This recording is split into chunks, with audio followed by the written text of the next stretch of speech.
With Develop Intelligence. Our webinar title is An Introduction to Node.js, and our presenter today will be Joshua McNeese. Before I introduce Joshua and before we get started, I would like to go over just a few items so you know how to participate in today's event. First off, you will find the GoToWebinar control panel in the upper right corner of your screen. And you're probably hearing my voice through your computer speakers, but if you would rather use the phone, you can navigate to the audio pane in the control panel, select the telephone radio button, and the dial-in information will be displayed right there for you. As we start the webinar, you can submit questions at any time during the webinar using the questions pane of the control panel. Like I said, feel free to submit questions at any time. We may interrupt during the webinar to ask some of those questions, but we will also address the bulk of those questions during a Q&A portion at the end of the presentation.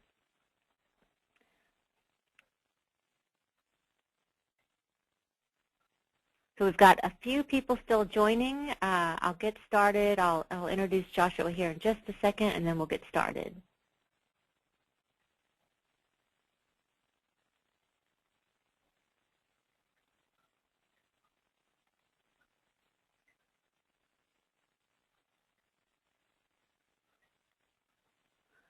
Okay, let me go ahead and introduce Joshua for you, and then we can get started. Joshua is an instructor for Develop Intelligence and has been in the Internet industry almost since its inception, working as an enterprise systems administrator for 5 years, as a systems network architect for 2 years, and as a developer for 15 years. Joshua is a believer in disruptive technologies and methodologies and has practiced Agile and TDD methods for the past several years. Outside of work, he develops games, is an avid reader, plays guitar, and composes electronic music. So I look forward to hearing from Joshua, and with that, I'll turn it over to you right now. We can get started. Hello, everybody. Hope everyone's doing well this morning. I am personally snowed into my home. Hope everyone else is not experiencing the winter as badly as I am. So, welcome to Introduction to Node.js. I'm Joshua McNeese, and I am a JavaScript programmer. Now, I say that jokingly, as if this is a support group for embarrassed internet engineers, since it used to be that way, that being a JavaScript developer was an embarrassing thing. You were just making things move around on a web page somewhere. But today, I think it's as exciting as it could possibly be to be a JavaScript programmer, particularly so whenever we're dealing with technologies like Node.js. So as Didi introduced me a little bit from my bio. A little bit about me.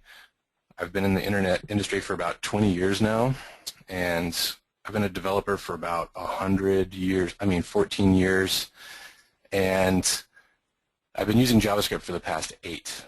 And my time currently is equally divided between Node.js and PHP. I live in Colorado with my wife, son, 2 cats, and a gigantic dog. So, the agenda for today, we're going to cover a handful of bullet points. We don't have a whole lot of time, so I'll try to move things along. But as Didi mentioned, if anybody has any kind of questions, feel free to please put them into the go-to panel, and then we'll try to get to them. So first of all, what is Node.js is what we're going to be going over. How does it work? What is it good for? Give you a handful of cool examples to try to demonstrate the technology, and point you in some directions of where you can learn more. So first off, let's cover a little bit of Node.js history, because we need to know where it came from to kind of understand where it's going and where it is now. If it's kind of unbelievable, but Node.js was initially created as a single-man project by a man named Ryan Dahl. He actually did this on his own under the blessing of his parent company, Joyent, until he had a workable prototype and then actually unveiled it to the internet in 2009. And it was officially sponsored by his employer, Joyent. And strangely, the inspiration for wanting to create Node.js in the first place was because of the file upload bar on Flickr. Back in the day, Ryan was uploading videos, and he noticed that the upload bar was kind of like a guesswork. It didn't actually know exactly how long a file was uploading, how long it was going to take. It was guesswork. I'm sure we all have seen that something is installing and it gets to 90% and it says 1 more minute for about 12 more minutes. It's kind of the same thing. He wanted to see some kind of scenario where the server could communicate back to the client in an easy way. And at that time, there really wasn't anything besides AJAX and long polling to be able to communicate between the client and the server. So he thought there has to be a better way. There has to be a better way for the browser to know. And that kind of led down the path of WebSockets and so on that we will get into later a little bit. Now, after it was unveiled to the internet, it actually picked up traction pretty quick. And it was a short 2 years later that it was a large community already surrounding Node.js, so that the NPM package manager was introduced in 2011.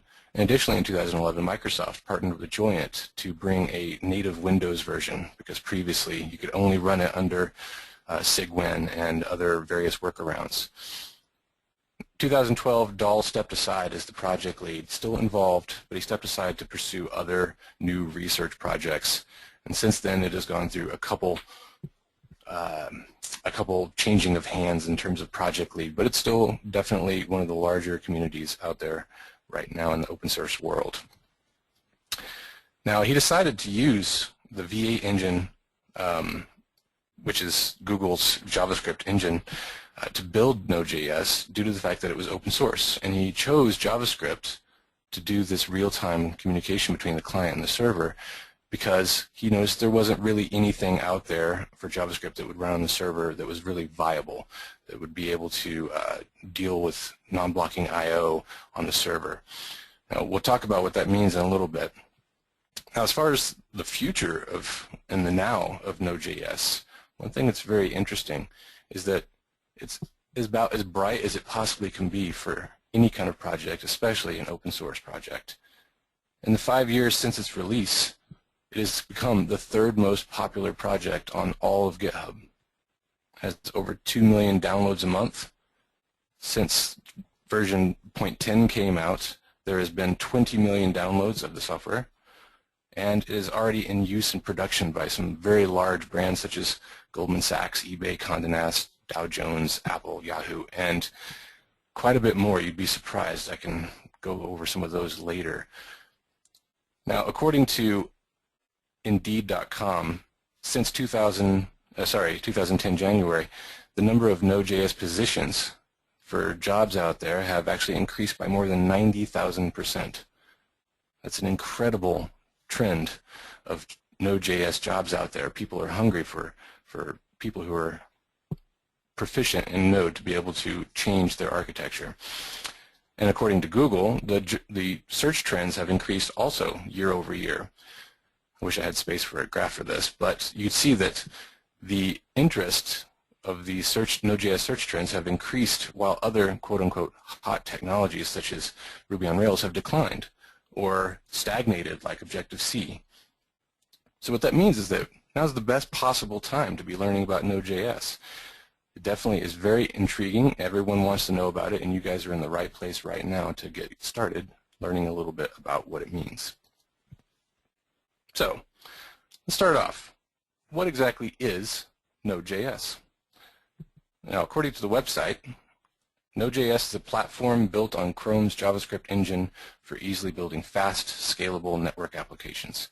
Node.js uses an event-driven, non-blocking I/O model that makes it lightweight and efficient, perfect for data-intensive real-time applications that run across distributed devices. Now, when I first read that as just a front-end JavaScript developer, I was like, what? What does that mean? Unless you're already familiar with real-time event-driven programming, that all sounds a little bit like Greek. I didn't really understand what it meant. I thought that the coolest thing that JavaScript could possibly do was the canvas element and simulate 3D elements on a 2D plane. But that's actually the smallest thing that JavaScript can do now that Node is on the scene. So let's break down what that big block of text means. So first off, it's JavaScript. That's the good news. Now, everything in Node.js is written in JavaScript, and it is parsed using Google's V8 JavaScript engine, which was originally developed for Chrome. the web browser. Now that means that the good news is that if we already know JavaScript, if you already have a good handle on the syntax and how the language works, you already are well on your way on learning how to use Node.js. It's fairly easy to pick up the new functionalities that Node.js will provide to you. But the bad news is that it's actually not a whole lot mentally or philosophically like the front-end JavaScript that you're already familiar with. Mainly, there is no such thing as the DOM, which is what the front-end JavaScript is primarily concerned with. Dealing with elements on a document object model doesn't have any kind of place in Node.js because there is no page, no browser to be dealing with. We're dealing with a server, an actual environment. So there's a little bit of a mental shift that you have to go through to be able to pick up Node because it's not quite the same that what you're used to. But we'll cover over exactly what the differences are here in a moment. Now, as far as what version of JavaScript Node.js utilizes, by default, Node runs in ES or ECMAScript 5, which is what most A+ browsers run nowadays. But the upcoming version of ECMAScript, or the quote-unquote Harmony is the title of the new JavaScript technologies coming out soon, ES6, is also supported to a great extent, not 100% in Node, that can be enabled via starting it up with a flag. Now, the next part of that big block of text was that it's event-driven. Now, that's also very familiar to us if we're familiar with front-end JavaScript, because front-end JavaScript is also event-driven. In fact, that's probably the way that you've been using JavaScript all along. You've been attaching event listeners to certain kinds of user-driven events, like clicking on a button, or waiting for the page to reload, or before something was removed, or so forth. And it's very similar with Node.js. Node.js operates via a concept called an event loop. And what that means is we have a single thread of Node.js receiving requests from outside the event loop, and then registering callbacks of things to do at some point in the future, and then whenever that operation is complete, firing that callback, and then whoever initially put in the request receives the results of that callback. This is exactly the same how browser JavaScript works. Browser JavaScript is also single-threaded, and the callbacks and listeners that are registered work exactly the same way. It keeps parsing through, executing code that it can, and then firing the callbacks, and then whenever they're done, sending that result back to the original callee. The only difference between Node.js and browser in this particular instance is that with the browser, the only kind of asynchronous operations you really had available to you is via AJAX, or if you're using a modern browser, doing something like accessing an HTML5 API like geolocation. But with Node, we actually have the entire menu open for us of everything that you could possibly do on a server, such as access a file system, or run some kind of long-running computation in a separate thread, or access a database, and so on. So the way this works is everything is executing sequentially. We can't run parallel code in the single thread, but we can register any kind of callbacks for future operations, or future execution, I should say. So this is very, very similar to what we're already used to, except we have a lot more available to us now to be able to inject into the event loop. And we'll cover what these little right side box is over here. This is actually one of the number one things that makes Node very, very powerful, is the availability of all the file system and other system level items that we cannot normally get whenever we are using browser JavaScript. So what exactly is an event loop, if we want to put it into definition terms? According to the MDN, the Mozilla Developer Network, the event loop is a queue of callback functions. When an async function executes, the callback function is pushed into the queue. The JavaScript engine doesn't start, is what they say, but I actually marked that out and said continue processing the event loop until the code after an async function has executed. That also sounds a little bit, so it's a lot of words. So let's break that down a little bit. We can think of the event loop as an entity that handles and processes external events and converts them into a callback. In fact, we could say it converts them into callback invocations. So I/O calls, anything that has any kind of input-output operation, accessing a network, accessing a file system, writing to a database, so forth, these are the points that Node leverages to switch from one request to another. Anytime there's any kind of I/O, your code saves the callback and returns control back to the main Node.js runtime, enabling it to continue processing code that is further down in your source. Now, this is part of the reason why Node.js is actually extremely efficient. It uses every single opportunity available to it to continue processing the main event loop without waiting for any kind of long-running threads to complete executing. Now, the main difference between Node.js's event loop, and if anybody out there is familiar with Ruby or Python, you're probably thinking to yourself, well, this is not new. There's already things like Event Machine for Ruby or Twisted for Python, and it works very, very similar to that, but there's a crucial difference between the two. Node.js provides the event loop functionality transparently as part of the runtime. It's actually a language construct directly in the overall environment, not something separate, not a library that has to be added in and then called because it's built on top of the language. In Node.js, the event loop is actually thoroughly part of the language. That means you don't have to remember. Yes? Sorry for the interruption. We do have a couple of questions wanting to know if you could put your presentation in slideshow mode if it's not already, because it's showing a little bit small for a few people. I am in slideshow mode, I believe. Okay. Is it showing anything beyond my slide? We are seeing, let's see, no, we're not seeing anything.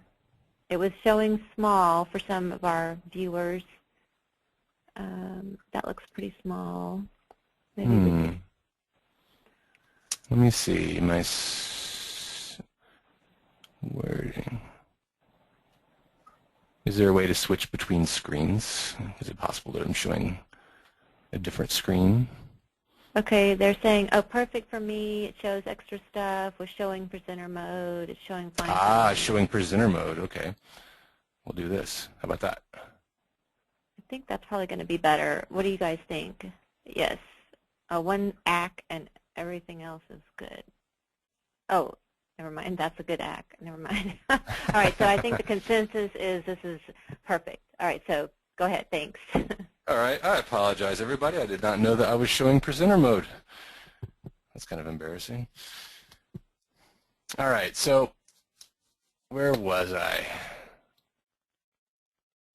Yes. Okay, so as I was talking about, you don't have to actually remember to engage the event loop like you would if you were using something like Event Machine for Ruby, Twisted, or any other evented-driven server.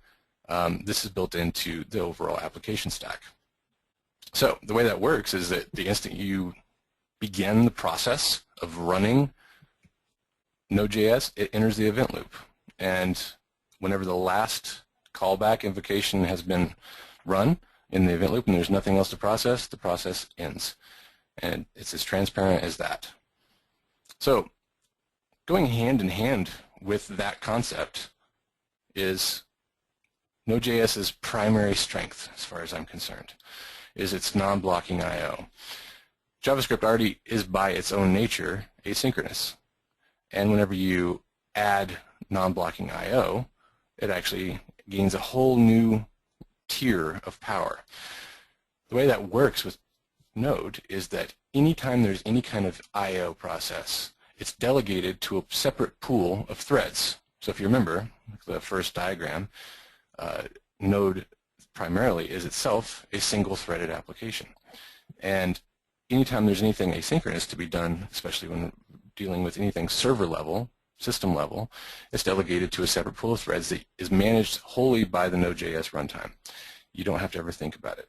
In fact, that pool is managed by a open source library called libuv, which is also created by Joyent. That handles anything that's happening in any kind of I/O context. You don't have to worry about context switching or threads or deadlocks or anything like that, because it's all handled for you transparently. You will receive the results of any kind of I/O operation whenever the callback for that I/O operation is received.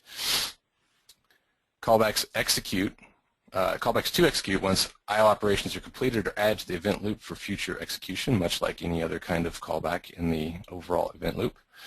And this is primarily the reason why that Node is, you've probably seen whenever you did a little bit of research or you've read any kind of article about Node, there's these wildly, it seems like exaggerated claims about Node's speed. And they actually aren't really that exaggerated usually because of this.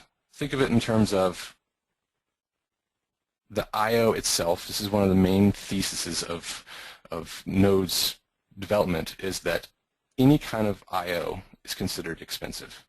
It's even been said, and I can't find the original person who said this, so I'm just going to quote it. The largest waste in computer programming currently comes from waiting for I/O to complete. Anytime you're waiting for I/O to complete, the main execution process or loop or whatever you're using is waiting around, wasting cycles, waiting for that response to come back. Node does not wait around. The instant anything that may possibly make the overall process wait, it gets shuffled off to this separate pool of threads, and the main loop continues on its way, executing the rest of your code as much as it can. It's very interesting. This is actually very similar to how we do anything in our lives. A perfect example would be driving your car. Driving your car is kind of an event-driven process as well, where you have a destination in mind, and you get in your car and you begin moving forward. And as you're driving along your path that you've chosen to go to your destination, sometimes you have to make course corrections, you have to change, but you're still progressing forwards. And sometimes you have to stop, sometimes you have to wait at a stoplight, turn left, turn right, so forth. But you're always making forward motion. And if there was only one of you on the highway doing that, you would get there way faster than, of course, everyone having to stop every time they made any kind of decision. That's probably the best explanation for gridlock traffic that I've ever seen. That's how Node is managing to come in faster than a lot of other well-known technologies. Now let's illustrate this a little bit, because that might be a little bit hard to visualize. So let's compare. Now this is a multi-threaded server, much like Apache or Tomcat or anything else like that, where it's driven by threads. Now, understood that Apache can run with workers and events as well, but let's consider it from a multi-threaded standpoint for right now. As multiple requests come in, you see that top request, that's the lucky guy. He got in first, so everything that he asks for is going to be taken care of as fast as it can be taken care of. But as we all know, if any of you out there are familiar with running Apache or any other server like this, that you can get stacked up. Too much traffic can come in, and then you see that third request, he made two requests, he made two requests, and the second request had to wait. And they're all accessing some blocking I/O system over here, probably database or file system or so forth. And as the requests start to stack up, things begin to go into a wait mode. And if enough of this happens, then everyone slows down, even down to the point of possibly even crashing the server process or the server whole. Now, let's compare that against how Node works. This is what a Node server looks like. Notice there are no threads waiting anywhere. They have one single thread constantly receiving these requests. And as it gets anything that it needs to do that might be a long-running operation, it delegates that to POSIX threads over here, handled by libuv. Those handle whatever non-blocking I/O process they have to do, access the file system, network, database, so forth. And as they receive their response, they go back in and then fire the registered callbacks. But in the meantime, Node.js is happily just processing along, executing all the code being requested by all of these requesters. Now, that does not mean there's never any waiting on a Node.js server. What it does mean is that no client will ever be waiting for an acknowledgement of their request. There's no timeouts, there's no killed sockets. You may have to wait for your response because there's no changing the fact that a I/O operation may take a little bit of time. But it will eventually come back to this requester without having to kill the socket or run out of connections. So that's the event loop, and that's how Node executes its code. Let's talk about one of the other interesting aspects of Node.js, and that is NPM. I mentioned it very briefly in the history. NPM is the Node package manager. As of, I believe, version 0.6 or 0.5, it was bundled internally with Node.js. And if any of you are out there familiar with CPAN from Perl or Pair from PHP, Ruby Gems, Python Egg, so forth, or pods from Objective-C, it's kind of the same thing. It's a big community of people creating open source packages for pretty much anything that you could possibly imagine. There's anything from Bitcoin processing libraries all the way to full-blown game servers. There's anything from resizing images and streaming, transcoding video on the stream, all the way to encryption or routing libraries for making MVC frameworks. Pretty much a package for everything. And the little asterisk there is to remind you that if there isn't one, this is open source. You could go build one. The community loves new packages.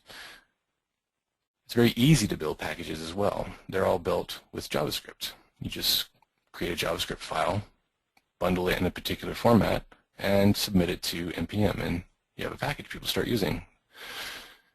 Now, it also should be noted that you can build heavier, quote-unquote, or more proprietary modules on C or C++, because there is C and C++ bindings into Node. That's obviously how it works, by connecting to low-level system stuff. Now, there's some pretty impressive stats associated with NPM. It's been around since 2011, and there's already 104,000 packages. As of the time that I wrote this slide, there's 146 million downloads of packages last week, and probably now 600 million downloads in the last month of just packages in general. It's extremely easy to use. If you were in your Node project, you can run this little script npm, and it has a handful of commands associated with it. First off is install, and you just run it, and you give it a package name, and it can go locate that package from the registry, find out where it needs to download it from, and install it into your project. And then suddenly you have access to whatever functionality this Express, which is actually a web application framework, provides. You could then use that Express library in your project. Each individual project has their own set of dependencies, and then you get the full chain of everything that you might need to run your application using whatever NPM modules that you ever want to use. Now, the way that looks, I'll give an example of something that I'm associated with, is this program called Blackmail, and it's actually something to handle bounces from blacklists. So what this application does is it listens to Amazon requests and does various things and updates fields in my database. But I define this package JSON to be able to utilize NPM. I list my dependencies, different package names at certain package versions. I list what I need. I can define some scripts, or I could run npm start, for instance, and that just is an alias for booting up my application, so forth and so on. So all my dependencies and all their dependencies and all their dependencies are reflected in a package JSON file. This is the cornerstone of how NPM works. It's this one single file. Every module that you'll ever take a look at will have something like this. It's very easy to do on your own. Notice I have a private true. This is because no one else will be using my application here. It's internal to my company. So you can handle proprietary or sensitive things with NPM as well. So that's a lot of talking, a lot of slides and so forth, but I'm sure you guys want to see some level of examples. I'm sure there's people out there who have seen zero Node code to this point. or some of you will already be familiar with some of the things I'll be able to show you. But let's just jump in. First one, this is the one straight off the website, is a web server in 5 lines. If you told that to me a handful of years ago, especially if you said it was going to be in JavaScript, I would have said that was preposterous. Here's exactly what's happening. This is a web server. It's a very simple one. It's only responding hello world, but it is definitely a web server. This is how it works. Node.js has the concept of requiring files. It follows the common JS design pattern using this require method and then passing in a module name. HTTP is one of the modules that are built directly into the Node.js runtime. There's several of them. And it provides any kind of HTTP functionality for requests and responses. It enables us to create a server that accepts a callback whenever there is a request. And that callback receives 2 arguments, a request and a response object. And all you have to do to be able to respond to that request is accessing the response object, write some headers, and then send some kind of response back to the server, rather to the requester, excuse me. This call to create server returns an actual HTTP server object, which has a method called listen. So this is a little bit of a cheat, which is doing some chaining to make it one less line. Listening on port 8080. So if I ran this on my local machine, I would be able to go to localhost 8080, and I would immediately see a hello world. Very simple web server in 5 lines. Now this can obviously become a whole bunch more complicated using built-in or NPM provided packages, but this is the simplest you get. Now, there's other more complicated things that you can do as well using NPM provided packages, such as this one right here, MySQL. That is not included with Node by default, but it's something that you can easily grab using NPM. This is a full JavaScript only implementation of a MySQL connection. In this case, I'm actually leveraging the pool capability built into this library, where I create a connection pool. If I, for instance, run on a machine that has a limited number of sockets that I could use, or I don't want to flood the MySQL server with too many connections. Create a pool using my username and password, and here's a nice little example of a callback-driven, completely non-blocking way of getting some information from my database. Grab my connection, and whenever that connection is there, I will then query it. And whenever I get the response from that query, I'm going to release my connection back to the pool and then output what I got. Now for brevity, I made this a little bit smaller. Obviously, you would want to have some kind of error checking to make sure there wasn't anything bad that happened when you tried to get your connection or query. But nonetheless, it's a very simple and short way to grab information from my database using a minimal amount of code.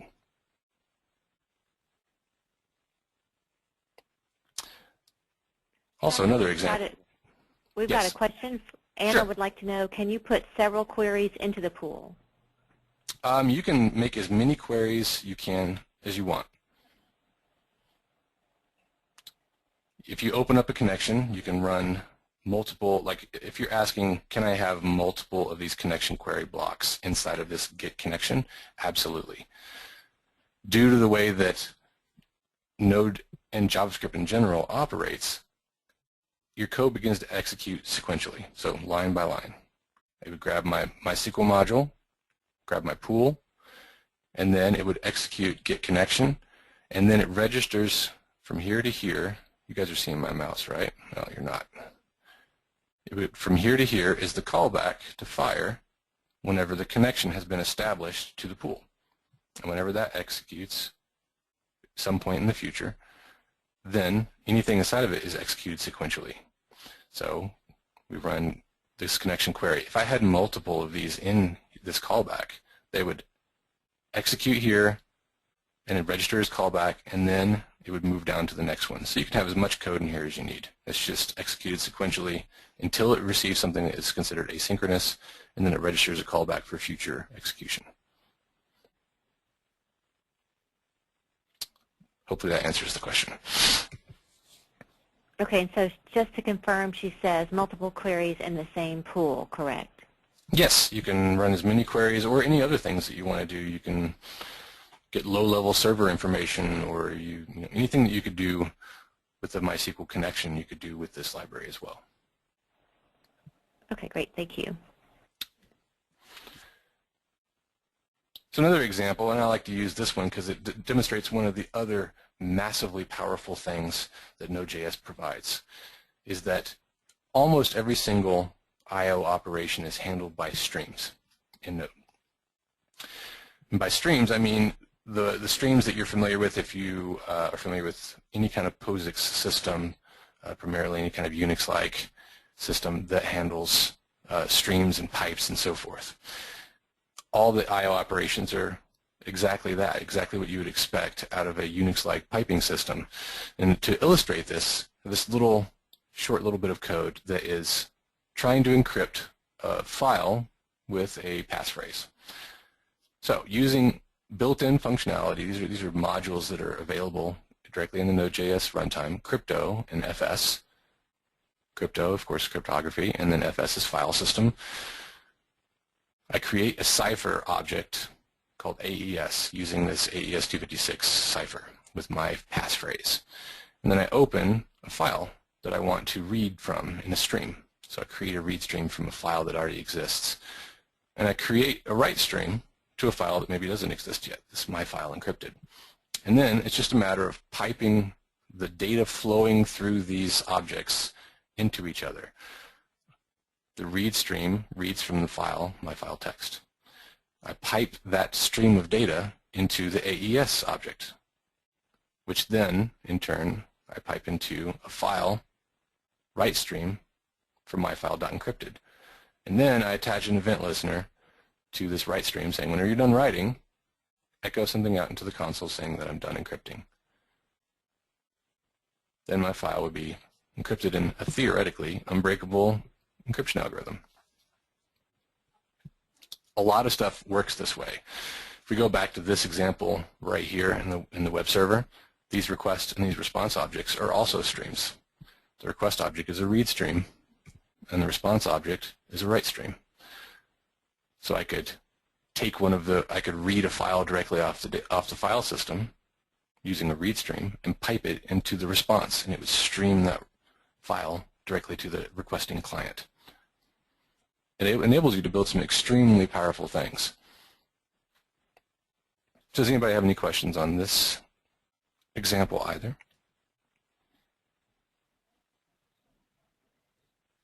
All right. So, what is Node.js good for? I think this is probably the most important slide in this deck. Node.js is good for lightweight, non-CPU intensive network applications. For instance, APIs. This is probably one of the best usages of Node. It's very quick, snappy. You can it's very easy to make REST-driven APIs. Anything that is a real-time application, such as a chat server or some kind of pub-sub environment. Anything that would be involving streaming data, as I just showed, streaming data from one process or one object to another. Proxies, leveraging the streaming capabilities, proxies are very easy to create as well. And surprisingly, command line utilities. That file encrypting example could be very slightly modified to become a nice little encryption command line utility. Now, remember that Node.js is still in beta, quote unquote. It's version 0.11 right now, but it has been successfully deployed in production environments across a large number of very large organizations, such as, for instance, PayPal or LinkedIn or Etsy, who have actually rewritten large swaths of their architecture to be able to run on Node.js. If they can trust it, it's probable that you can trust it too. But caveat emptor, definitely be careful and use Node whenever it is appropriate. When it's not appropriate is if you have anything that is heavily CPU intensive. And the reason why is that Node.js's execution loop only works in a single thread. And so anything that consumes CPU can slow down the thread and the overall backing pool of threads that are handling async, non-blocking I/O. Anytime there's a long-running CPU, computationally CPU-intensive process, it slows down everything. and that detracts from the power that Node gives you. It's expected to quickly run, execute, and move on to the next thing. And if it can't move on, then it's slowed down. So I would not use it to make some kind of massive, a good example, like financial processing platform, if it was actually crunching the numbers. But it might be really good for passing the information back and forth between disparate systems for that example. All right, so where can you learn more? First off, obviously, go to Node.js.org. Learn what you can learn from the API documentation. But if you want to start with tutorials, you can go to something like howtonode.org. They have a lot of really good articles and tutorials to step you through basic functionality. npmjs.org is where you would go to find any kind of package provided by the npm community. There's a search engine on it. You can just type in anything. You can search for CSS, and it would come up with every single module related to dealing with or creating or modifying or manipulating in any kind of way CSS. One thing I will also recommend is this website called codewars.com. It's not 100% only for Node.js, but what it is it uses the concept of code katas, like following an exercise that requires you to solve a problem. And it's done in real time in your browser. You are given a coding exercise to implement, and then you actually write your code and tests in the browser and executes them in a Node.js stack. So it is actually leveraging Node.js to provide you with training for advanced JavaScript concepts. And of course, point you at the web development training part of the catalog on developintelligence.com, where we do offer a handful of Node.js classes, including a boot camp and a more expansive introduction to Node.js class like we are presenting today. Also, any kind of future webinars could be pointed at Node.js on AMD Developer Central, developer.amd.com. If you want to re-watch this webinar, you can go to the AMD Dev Central YouTube channel, and you can also follow AMD Dev Central on Twitter to find out whenever anything is being posted to those channels. If you want to download this slide deck, you can go to the SlideShare channel for Dev Central AMD, and that leaves us with questions. Okay, thank you, Joshua. We do have a question. Sure. And the question is, can you explain use of Node.js for API, as API will require some back-end CPI intensive processing? It would definitely depend on what kind of API calls you were trying to expose. So it's not, there is no silver bullet. Node doesn't solve every single problem like some people would like to preach.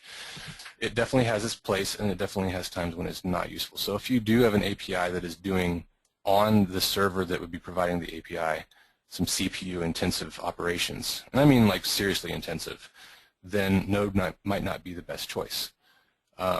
If you are providing just the mechanism to submit requests to an API and dispatch them to other systems, if they were doing like crunching on a database or so forth, and receiving that answer back, then Node is actually a really good fit. I've used it to build a handful of APIs, and it actually is extremely refreshing because it's very easy to create a REST-driven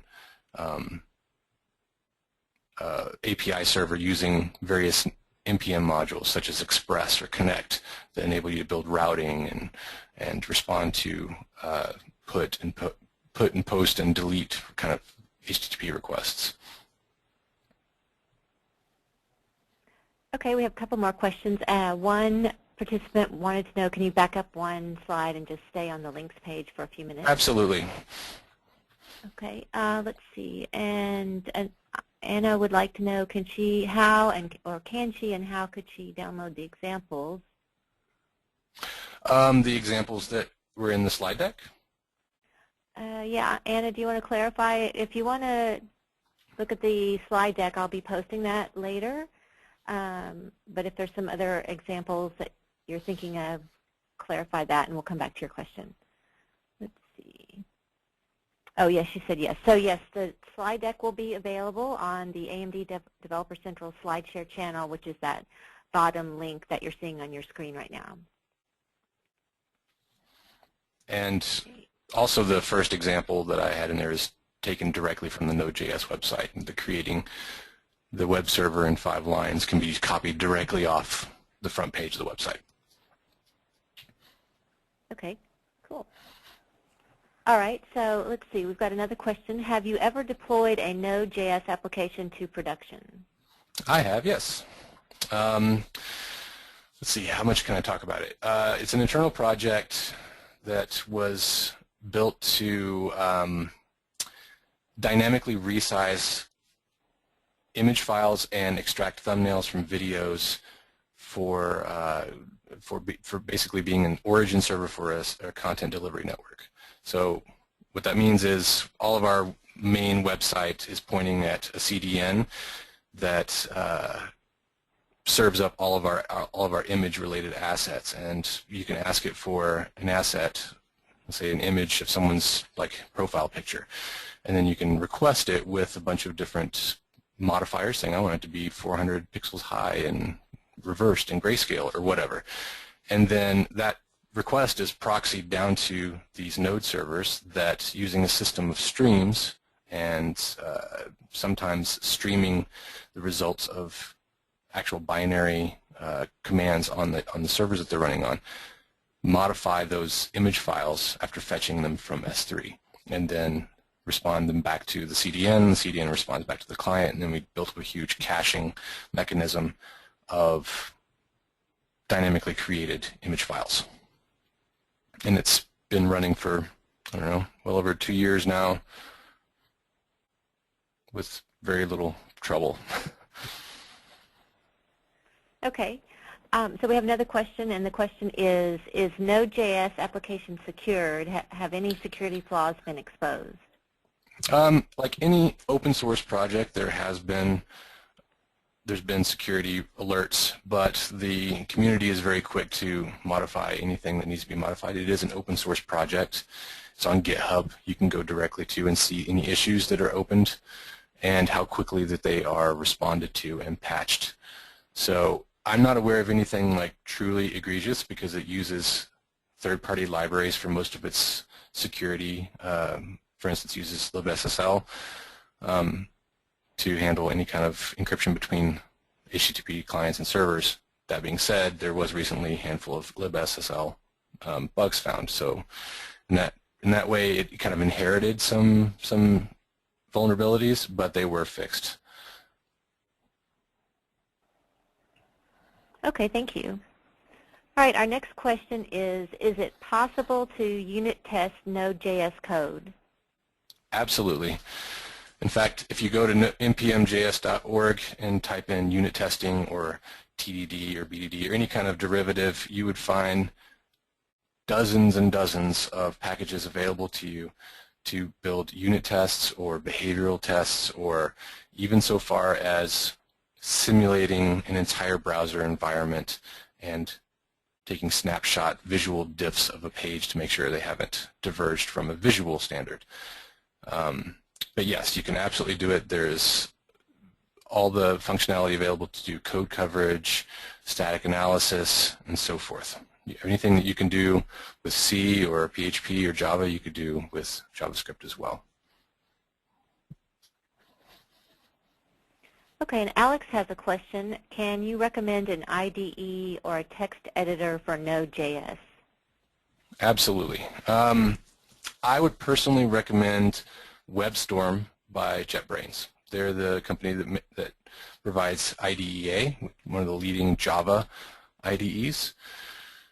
WebStorm is intended explicitly for JavaScript-driven development. It can handle the front end if you're using Angular or React or something, but it can also handle Node.js, understands the whole NPM package management ecology. It enables you to actually fire up servers directly in the IDE, syntax completion, so forth and so on. That's #1 recommendation. It's not free, but you can trial it, and I would highly recommend it. It is absolutely worth the minimal cost.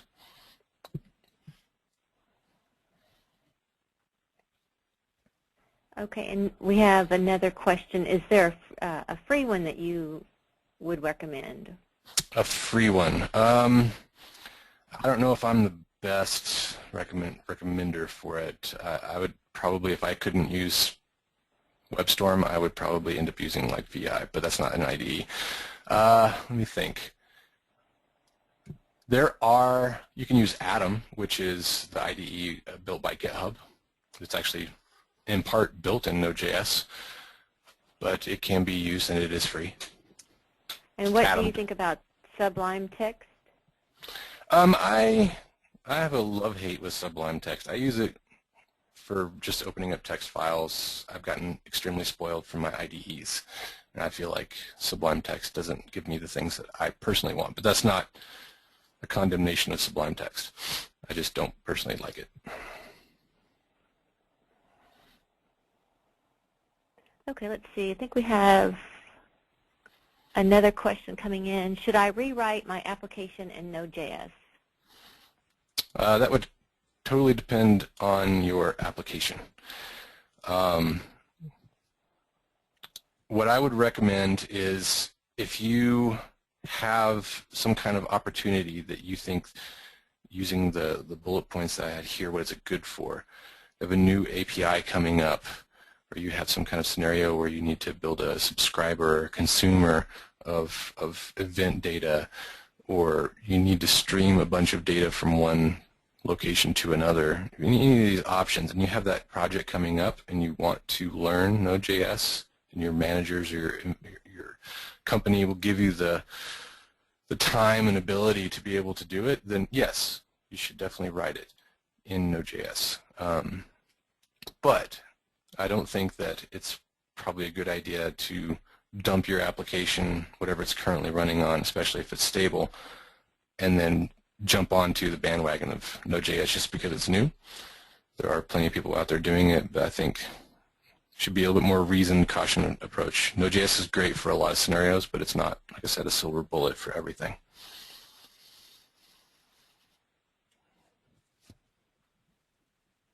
So the answer to that is maybe. All right, well, thank you. I'm not seeing any more questions come in, and I know we're getting close to the end. So if any of our viewers have any last thoughts, send those right in, and if not, then we'll wrap it up. And as I mentioned, you can watch the replay of this on our AMD Developer Central channel, and you can also download the presentation on our SlideShare channel. Joshua, we're also getting several folks sending in comments saying thank you very much. They enjoyed it, and they're asking me when I will post the replay, and that is usually posted within a couple of days, sometimes sooner. If you want to know the instant it's posted and you're on Twitter, then just follow us at AMD Dev Central, and I usually send out a tweet when it's posted. Or you can just check our YouTube channel at your convenience. So anyway, I usually get those up within a few days, if not sooner. Let's see. Oh, we've got one quick question that snuck in here. What JS is good for intensive CPU?